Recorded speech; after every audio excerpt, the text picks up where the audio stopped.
Magandang araw sa inyong lahat, mga giliw naming tagapakinig. Muli po mga kaibigan, isa na naman kasaysayan nating itatampok sa linggong ito. At isa nating tagapakinig ang nagpadala ng liham. At siya po ay itago naman natin sa pangalang Orlan. At ngayon mga kaibigan, narito ang unang yugto ng liham kasaysayan na pinadala ni Orlan dito sa ating dula. Love and Memories.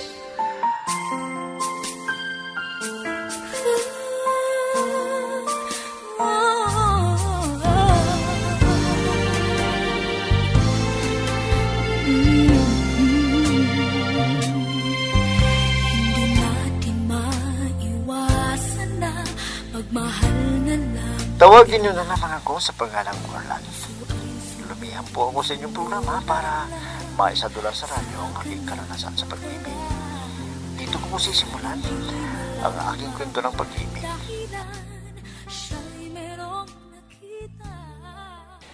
Sana magkita kami muli ni Alexa.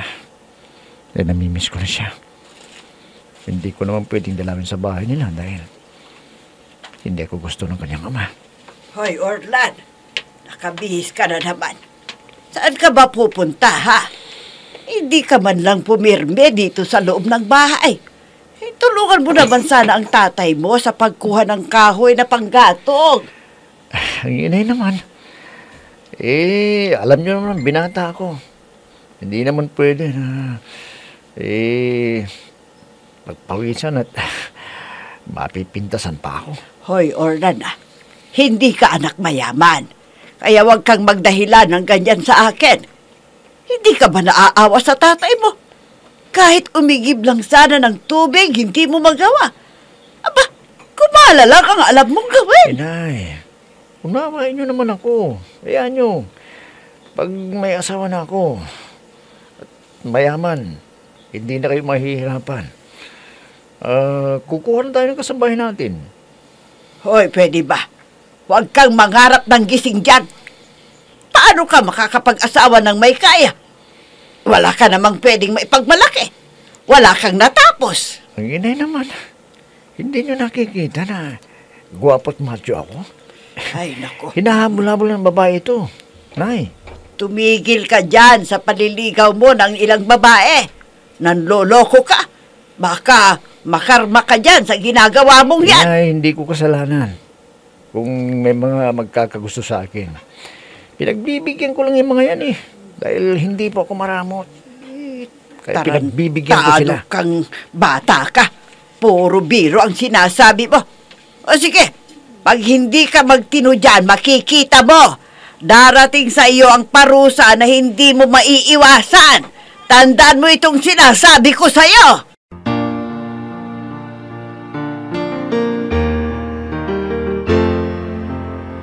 So blessed I have you, 'cause you gave the world to me.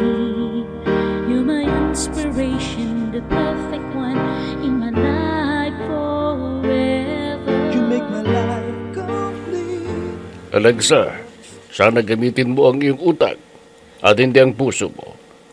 Dahil may mapagsamantala na manliligaw para makinabang sa'yo. Dad, wag na naman kayong maghusga ng ganyan.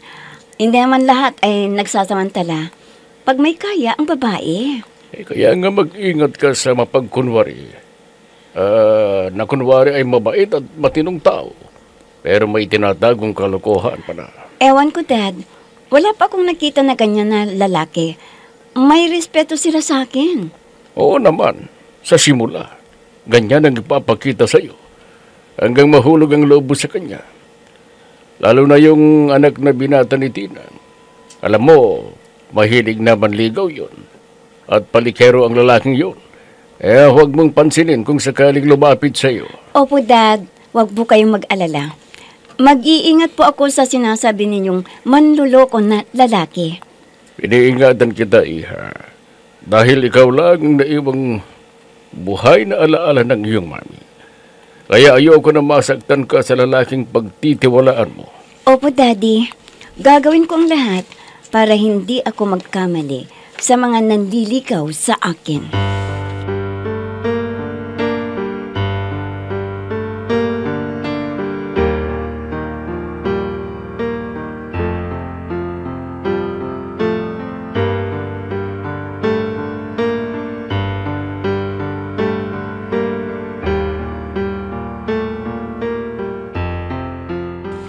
Oh, ano naman yung itsura mo, friend?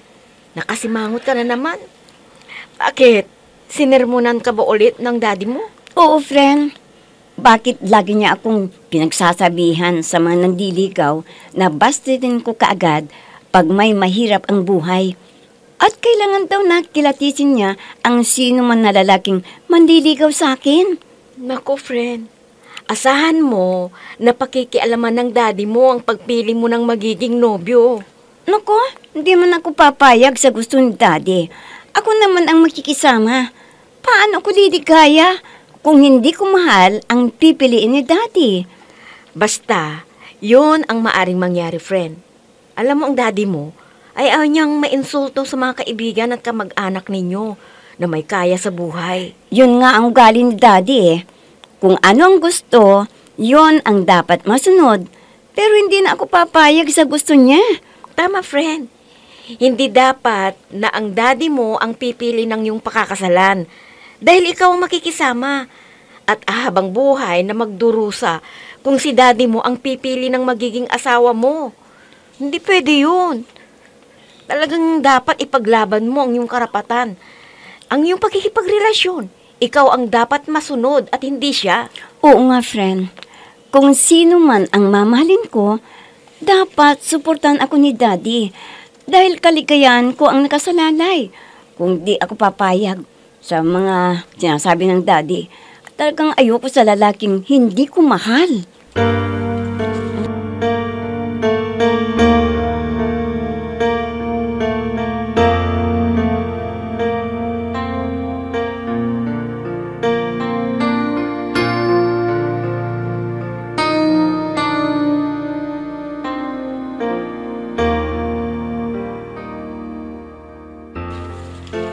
Pwede ba, Binong? Ikaw ang kumausap kay Orlan. Baka sakaling pakinggan ka niya na tumigil na sa paliligaw ng iba't ibang babae. Eh, ano bang problema doon? Lalaki naman ang anak natin. Walang mawawala sa kanya. Ang ibig mong sabihin, kukonsintihin mo ang maling ginagawa niya? Pinaglalaroan ang mga babae. Huwag mo nang problemahin yan. Alam niya yung pinasukan niya, ha? Alam niya yung lusutan yan. Hindi ka man lang nag-aalala. Baka malaking problema ang paluloko niya. Siyempre, pag nabuntis yung babae, hindi niya pa nanagutan. Eh, anong mangyayari? Di kakasuhan siya. Naku, bilis mo namang mag-isip eh. Wala namang nabuntis si Orlan eh. Hanggang ngayon, hindi ba? Hay, nako. Hintayin mo pang may mangyari bago ka kumilos, ganon. Kailangan pagsabihan mo na siya ngayon. Naku, Dinang, hindi na bata yung anak mo. Para pangaralan mo yan. May isip na yan. Alam niya ng tama't mali. Baka sagutin pa niya ako ng pabalang eh. Baka kung anong magawa ko sa Ay, kanya. nako. Oh. Hindi rin pala kita maaasahan. Sige, pag may nagawang problema, ikaw ang lulutas. Bahala ka sa buhay mo.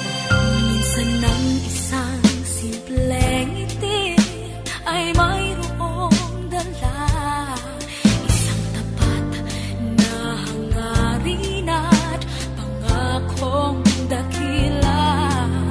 Hindi man ito pinapansin. Orlan, anak, may itatanong nga ako sa iyo. Sino ba ang nililigawan mo, ha? Inay, hindi ko nililigawan, kundi nobyo ko na siya. Anong alam niyo sa akin? Mahinang dumiskarte. Ha? Teka. Sabihin mo nga sa akin, sino ba yung sinasabi mong nobya mo? Eh, sino pa na eh? Kundi ang pinagkamagandang anak ni Don Leroy at si Alexa. Ano? Diyos ko, anak, huwag mo nang ituloy ang relasyon ninyo dahil alam ko natutulo ang ama niya sa'yo. Nay, kami nang bahala doon. Hindi kami mabibisto ni Don Roy. At mahal ko si Alexa.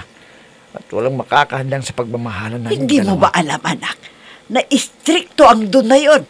At isang mata pobre, hindi papayag yon na ang mapapangasawa ng anak niya ay tulad natin na mahirap ang buhay. Basta mahal ako ni Alexa, Nay. Walang problema dun. Hindi naman yung dati niyang pakikisamahan ko kung hindi si Alexa. I'll be with you for the rest of my life. From the bottom of my heart, I will. I'll always be with you.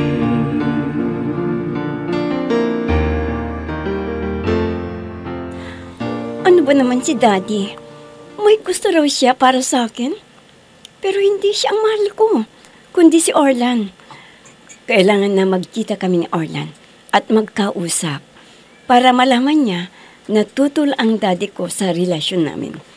At doon na lang kami magkita sa park. Sino kayong uutusan ko na magparating sa kanya para magkita ko at magkausap si Orlan? Alam ko na. Pagkaalis ni daddy, na pupunta sa opisina, ay saka ako aalis.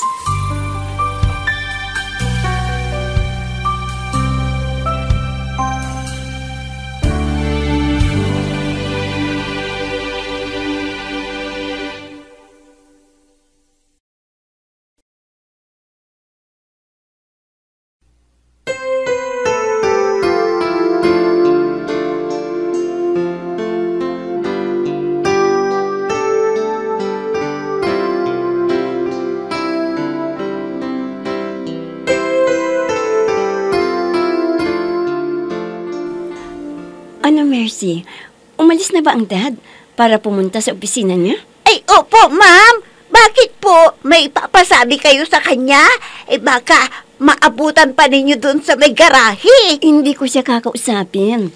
Gusto ko lang malaman kung nakaalis na siya para samahan mo ako at may pupuntahan tayo. O, sige po, ma'am.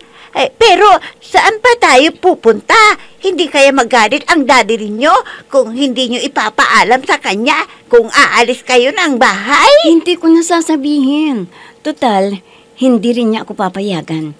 Kaya mas mabuti kung pumuslit na lang ako. Ma'am, bakit ganun naman si Sir, ano? Masyadong mahigpit sa inyo. Hindi na kayo bata para hadlangan sa gusto nyong mangyari. Yun na nga Kahit tapos na ako sa pag-aaral ko, ay ayaw niya ako magtrabaho para magamit ko naman ang pinag-aralan ko.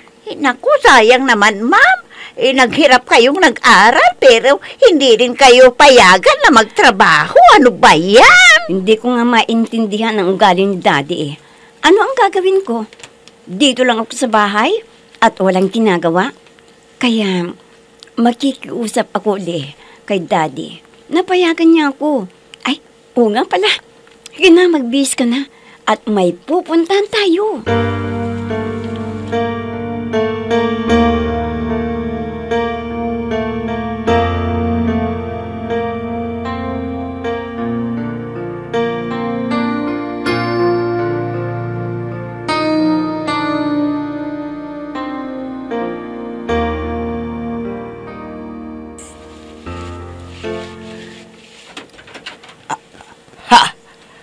Ano bang kailangan mo?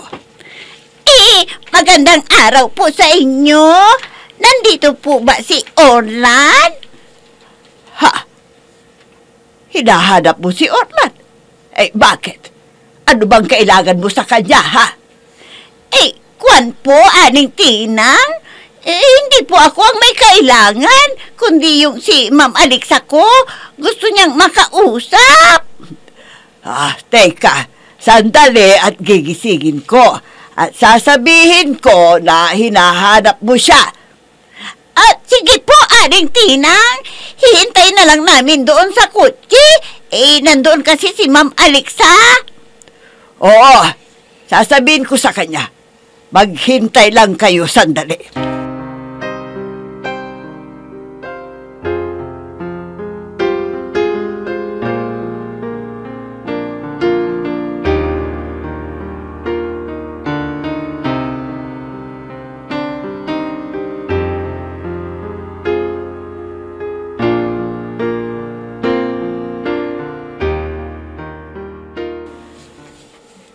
Ay nako, ang Orlan na to.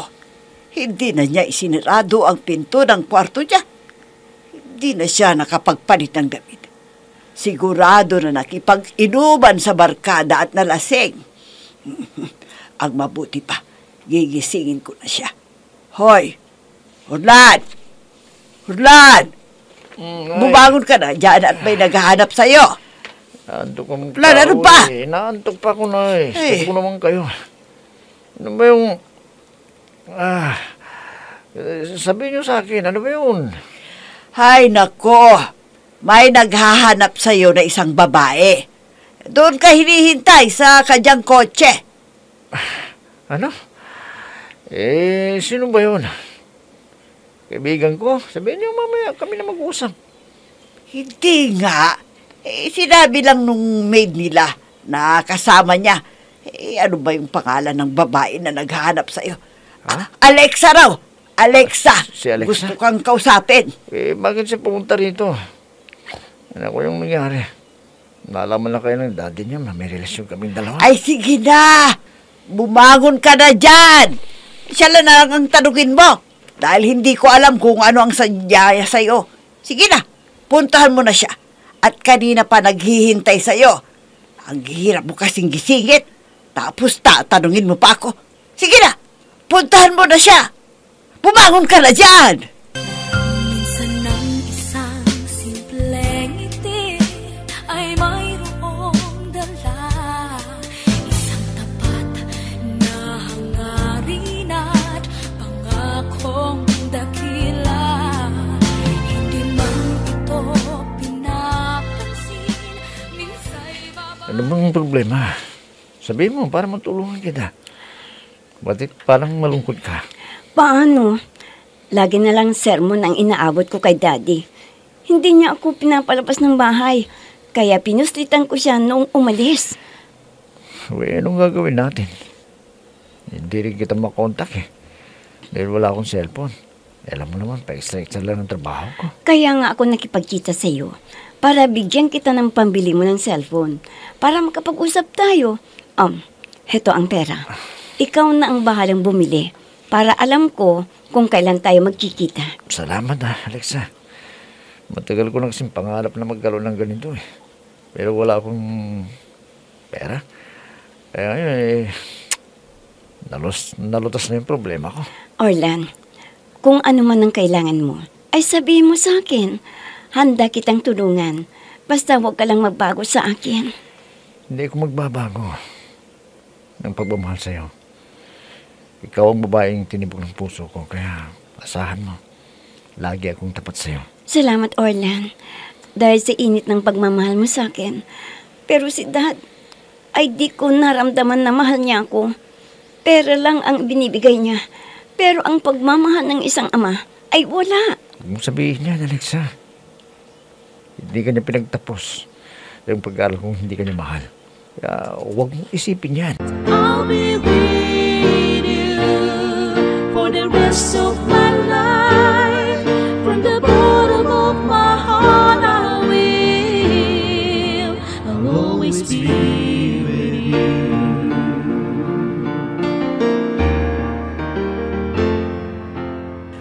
Orlan anak, huwag mo nang ipilit ang sarili mo na maging bahagi ka ng pamilya ni Don Leroy. Kalimutan mo na si Alexa. Hindi, Nay. Dapat kong ipaglaban ang pagmamahal naming dalawa. Ano? Pero anak, kahit anong gawin mo, tututol ang daddy ni Alexa sa'yo. Walang sino mo makakandang sa relasyon naming dalawa, Nay. Itagan niyo yan sa bato. Ako lang ang mamahalin ni Alexa. Ako lang. Ako lang ang mahal ni Alexa. Orlan!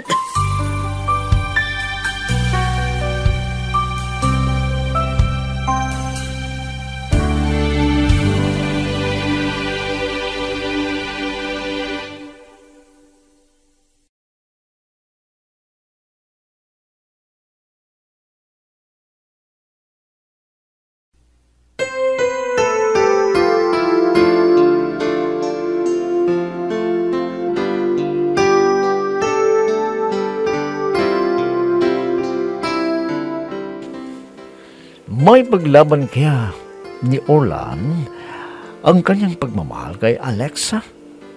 Mga giliw namin tagapakinig, abangan ang susunod at ikalawang yugto ng liham kasaysayan na ipinadala ni Orlan dito sa ating dulang. Love and Memories. Mga nagbibigay buhay sa ating dula ay sina Mayra Abrihal Narnola, Susan Malikdem, Robert de Guzman, Yehuda Ismael, Eva Alcoriza, Jun Cabato, Ami Diaz, at si Oscar Ora. Technical supervision at musika ni Oscar Ora. Nilapatan ng tunog ni Robert de Guzman. Mula sa panulat at direksyon ni Ami Diaz. Love and Memories. Inihahandog sa inyo ng F3 Recording Studio para sa Pambansang Radyo ng Pilipinas, Bombo Radio, Philippines.